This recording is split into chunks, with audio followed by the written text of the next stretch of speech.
请大家准时收看吴敏生导演的《单胎》。9月7日暗时9点，公视台语台，公视台语台，公视的台语台，等待，单胎。连日就唔免互你等待来看等待。我跟你讲，这所有的代志拢是当处理。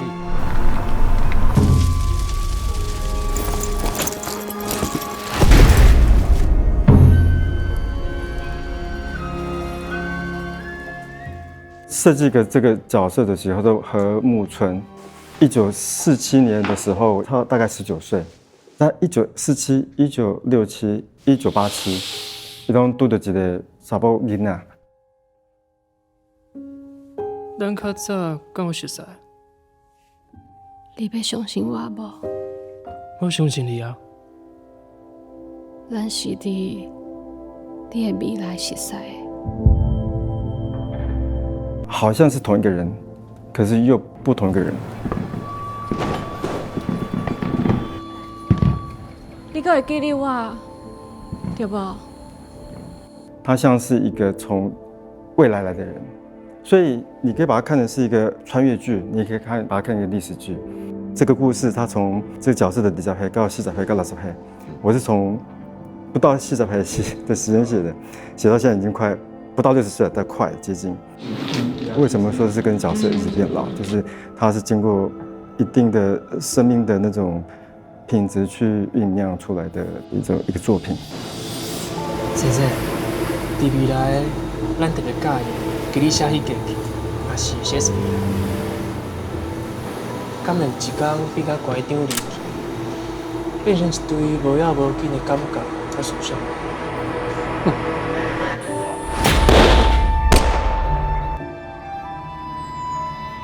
大家好，我是李忠林。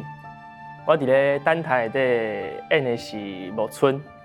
木村这个角色，他是一个在师范大学毕业，然后在担任教职的一个人。后来因为命运的安排，你也可以说是平行时空啊，或者是穿越，他遇到了一个神秘的女子，也就是他的秘密情人。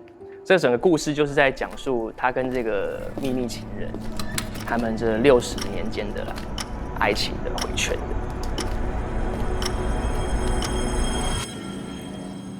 那大家好啊，我是杨心怡，然后我在剧中里面饰演大六和田良。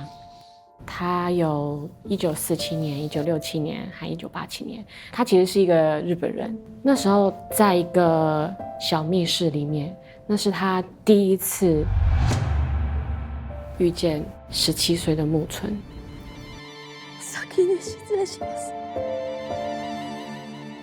在当下，我有一种像是生理跟心理的那种拉扯，因为50岁的和田洋，他其实已经经历过，就是大概将近40岁的岁月，但是他必须要用一种什么样的心情去面对17岁的木村，因为木村其实已经不认识他。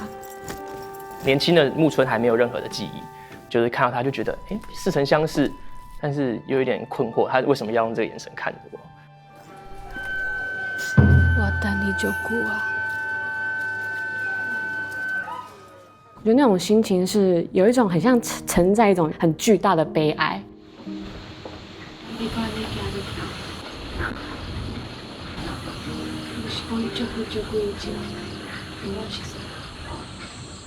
我觉得心仪的眼睛就是蛮漂亮，就是会感觉会诉说了很多故事的感觉。不管是在年轻的时候就对上老的，他要把那个神态就是演出来，就看到你会觉得就很想一直盯着他，想要看到他眼睛想要告诉我什么。我看钟灵的眼神，其实好难说那种感受，就是我很努力的去知道我想要知道的东西。它是一个类似于回圈的东西。他们在中年的时候，就互相用对方的记忆去完善了对方的记忆，然后让他们两个人就真的相信我们在未来，然后你在以前会遇到对方，然后两个人真的非常相爱。今晚若是要改变，就无咱未来的过去啊。那场戏其实我们只有言语的交流，但是我觉得透过那些言语的交流，就是有点像是细细道出我们两个人有一种说不出口的爱恋。